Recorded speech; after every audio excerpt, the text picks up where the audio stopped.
और चलिए आपको सीधे पीएम मोदी जो कि दिल्ली के भारत मंडपम में कार्यक्रम में शिरकत कर रहे हैं, वहां की तस्वीरें हम आपको दिखा रहे हैं। मौसम विभाग के 150 साल पूरे हुए और 150 साल में क्या क्या उपलब्धियां रही और कैसे उन ऊंचाइयों तक हम पहुंच पाए हैं।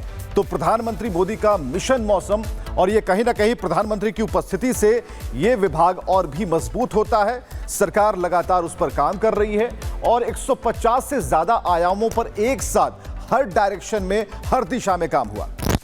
तो इस दौरान पीएम मिशन मौसम का शुभारंभ करेंगे और आईएमडी विजन 2047 का दस्तावेज भी जारी करने वाले हैं। मिशन मौसम के तहत देश को मौसम के लिए तैयार और जलवायु स्मार्ट बनाने की बड़ी योजना है। इसमें वेदर मॉनिटरिंग टेक्नोलॉजी का उपयोग किया जाएगा, जिसमें अगली पीढ़ी के रडार, उपग्रह और उच्च प्रदर्शन वाले कंप्यूटर शामिल हैं।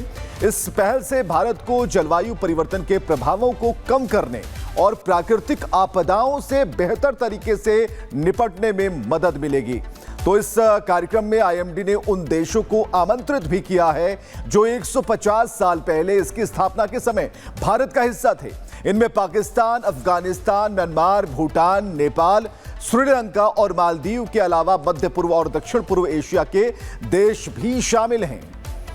तो पीएम का मिशन मौसम, उससे जुड़ी हुई तस्वीरें आप देख पा रहे हैं। आईएमडी का 150वां स्थापना दिवस समारोह और कई आयामों को खुद में समेटे ये कार्यक्रम भव्य है और इसके जरिए आगे की रूपरेखा तय होगी। मौसम के बारे में जानकारियां और जो आने वाली भविष्य की मौसम से जुड़ी हुई चुनौतियां हैं, उनसे दो चार करने के लिए इसका आयोजन काफी अहम है।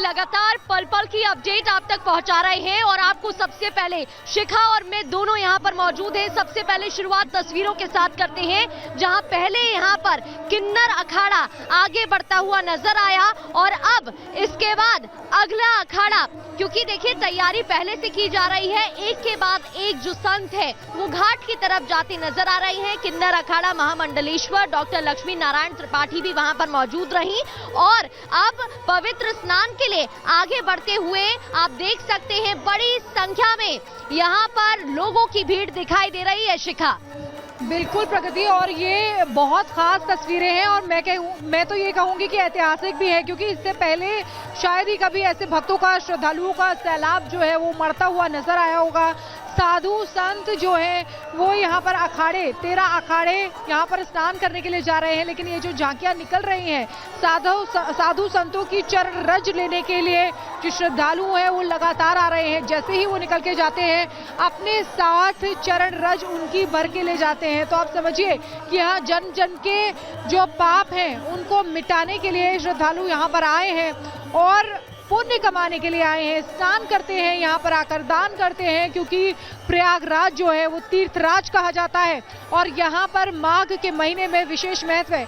वैसे अगर कहें तो पवित्र स्नान जो है वो कल से ही शुरू हो गया था, लेकिन आज से चूंकि माघ का महीना शुरू हो रहा है, इसलिए आज का दिन बहुत ही खास है, क्योंकि मकर संक्रांति भी है, पर्व भी है। ऐसे में श्रद्धालुओं की भारी संख्या यहाँ पर दिखाई दे रही है और देखिए महिला सन्यासी जो है वो भी यहाँ पर दिखाई दे रही हैं, महिला साधु जो हैं वो भी यहाँ पर दिखाई दे रही हैं। ये अद्भुत नज़ारा, अलौकिक नज़ारा, दिव्य भव्य नज़ारा लगातार रिपब्लिक भारत के जरिए हम अपने दर्शकों को दिखा रहे हैं और ये बहुत अहम भी है, क्योंकि संतों के दर्शन मात्र से, संतों की चरण रज से आपके पाप नष्ट होते हैं, आपकी अंतरात्मा जो है वो जागृत होती है।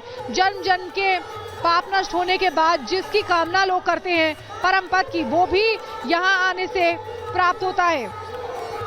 तो देखिए अद्भुत तस्वीरें हम दिखा रहे हैं और खास तौर से सबसे बड़ी बात कि साधु संत इतने हैं यहाँ पर, श्रद्धालु इतने हैं यहाँ पर, लेकिन जो व्यवस्थाएं हैं, सुरक्षा व्यवस्थाएं हैं, वो भी चाक चौबंद नजर आ रही हैं। ड्रोन के जरिए नजर रखी जा रही है। यहाँ पुलिसकर्मी जो है वो घोड़े पर सवार होकर गश्ती कर रहे हैं। जब अखाड़े यहाँ से निकलते हैं तो उनका घेरा बना लिया जाता है। जो श्रद्धालु जो है उनको भी परेशानी नहीं होती और जो अखाड़े हैं वो भी आराम से निकल सके। तो ये सारी चीजें जो है बहुत सुव्यवस्थित तरीके से इस बार महाकुंभ में आयोजित हुई हैं प्रगति। बिल्कुल, और सभी बातों का शिखा यहाँ पर ध्यान रखा जा रहा है। हम देख रहे हैं, चाहे सुरक्षा व्यवस्था की बात करें, और इतना ही नहीं, कुछ बड़ी बातें यहाँ पर जो रही, मुझे लगता है दर्शकों को हम वो भी बता दें। तस्वीरें तो हम आपको लगातार दिखा रहे हैं क्योंकि स्टीव जॉब की पत्नी, धर्म पत्नी यहाँ पर पहुंची और उन्होंने भी आस्था की डुबकी लगाई। इसके अलावा जब यहाँ पर जो श्रद्धालु विदेश से पहुंचे हैं, जब हमने उनसे बात की तो उनका कहना था कि सर्दी बहुत है, सर्द मौसम है, लेकिन उसके बाद भी आस्था की डुबकी जरूर लगाएंगे। वो जो अध्यात्मता की शक्ति है, जिस अध्यात्म के बारे में बात कही जा रही है, जिस शक्ति के बारे में बात कही जा रही है, उसको हम महसूस करके जरूर देखेंगे, क्योंकि यही कहा जा रहा है कि यहाँ पर जो शक्ति श्रद्धालुओं को मिलने वाली है, जो पुण्य उनको मिलने वाला है, वो वाकई में भाग्यशाली है, जो वो 144 साल बाद इस महाकुंभ का हिस्सा बन रहे हैं। और ये दिव्य तस्वीरें भी हम आपको दिखा रहे हैं। अब जरा संतोष वो तस्वीरें भी जरा इनको दिखाते हैं, जहां आप देख सकते हैं अब जो दूसरा अखाड़ा है वो यहाँ पर आने को है और उसके लिए भी तैयारी यहाँ पर की जा रही है। ये तस्वीरें आप देख रहे हैं, पहले से ही बगियों में जो अखाड़े के मुखिया हैं वो यहाँ पर बैठे। इससे पहले हमने आपको दिखाया था किस तरीके से स्वामी अवधेशानंद गिरी जी महाराज का अखाड़ा निकला और भव्य तरीके से उनका स्वागत भी। और शिखा, यहाँ पर देखने वाली बात ये रही कि जब अवधेशानंद गिरी जी महाराज पहुंचे तो बड़ी संख्या में उनके साथ नागा साधु आगे थे, जो एक तरीके से सुरक्षा में थे उन साधु संतों की जो पीछे थे और जो बगियों पर विराजमान थे। और उसके बाद पीछे की ओर संत, साधु, महात्मा नजर आए और यहाँ पर लोगों में उत्साह की कोई कमी नहीं। आप देख सकते हैं हमारे फ्रेम में हाथ हिलाकर वो यहाँ पर उत्साहित नजर आ रहे हैं। आप देख सकते हैं यहाँ लोग किस तरीके से उत्साह के साथ खड़े हुए हैं। हालांकि दूसरी ओर दूसरा पहलू शिखा ये भी है कि यहाँ पर सुरक्षा को लेकर काफी अलर्ट पुलिस है।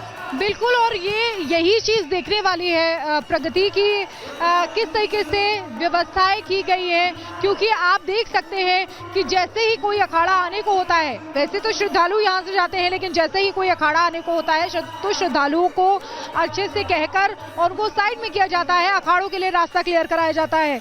तो देखिए एक और अखाड़ा यहाँ पर सीधे सीधे आ रहा है। सबसे पहले आपको बता दें कि महानिर्वाणी अखाड़े के नागा सन्यासी जिन्होंने स्नान किया, महानिर्वाणी अखाड़े के साथ ही श्री शंभू पंचायती अटल अखाड़ा जिन्होंने स्नान किया। दूसरे क्रम में अगर बात करें तो निरंजनी और आनंद अखाड़ा ने पवित्र स्नान किया। और अभी हमने हाल ही में आपको दिखाया था जूना अखाड़ा अपने सहयोगी अग्नि और आवाहन अखाड़े के साथ अमृत स्नान के लिए आया। और अब निर्वाणी अनी और दिगंबर अनी अखाड़े के संत महाकुंभ में अमृत स्नान करेंगे और इसीलिए वो उनकी पेशवाई भी यहाँ पर आ रही है, यानी कि वो भी यहाँ से निकल रहे हैं और गंगा स्नान करने के लिए जाएंगे। कहते हैं गंगा में स्नान करने से पवित्र हो जाते हैं, लेकिन जब संत इसमें स्नान करते हैं उसके बाद और भी उनके तपोबल की जो शक्ति है वो यहाँ पर आ जाती है और उसके बाद अगर भक्त और श्रद्धालु उसमें स्नान करते हैं तो उसका विशेष फल, विशेष महत्व होता है, जो उनके लिए आध्यात्मिक दृष्टि से भी बहुत अच्छा होता है, सर्वोपरि होता है। सनातन की शक्ति, सनातन की भक्ति, सनातन के रंग यहाँ पर देखने को मिल रहे हैं।